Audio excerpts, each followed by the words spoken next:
Multiplying fractions. We're going to multiply numerators to numerators and denominators to denominators. But we can reduce first any common factor that we find in both the numerator and the denominator. If addition or subtraction is in the numerator or the denominator, make sure you use parentheses when you factor. My catchphrase there is a plus sign, use parentheses. So our first numerator is a trinomial, and there's nothing common, but there are plus signs and minus signs, so I will factor with two sets of parentheses.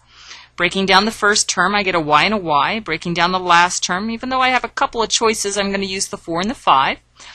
I'm going to have to use different signs, and I want the result to be positive. So if I add 5 and subtract 4, that should work just fine. In the denominator, I'm also going to factor that. It's a trinomial. There's nothing common. Breaking down the first term, y. Breaking down the last term, 15. A couple of choices, 1 and 15 or 3 and 5.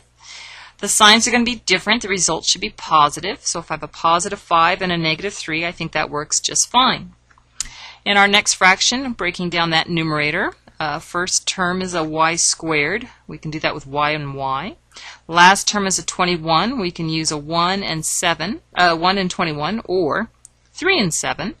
The signs are going to be different. The result should be positive. So if I have a positive 7 and a negative 3, I think that works just fine. And then on our last denominator, another trinomial where there's nothing common, breaking down the first term and breaking down the last term and checking the signs. They're going to be different again. The result needs to be positive again. So I'll have a positive 7 and a negative 4, and that should give me positive 3y when I'm done. Now I'm ready to reduce. When you reduce, you find a common factor in the numerator as well as in the denominator. It can be anywhere in the numerator, as long as you're being held together with multiplication. So we have a common factor of y minus 3 in the numerator and in the denominator, and a y plus 1 in both the numerator and the denominator.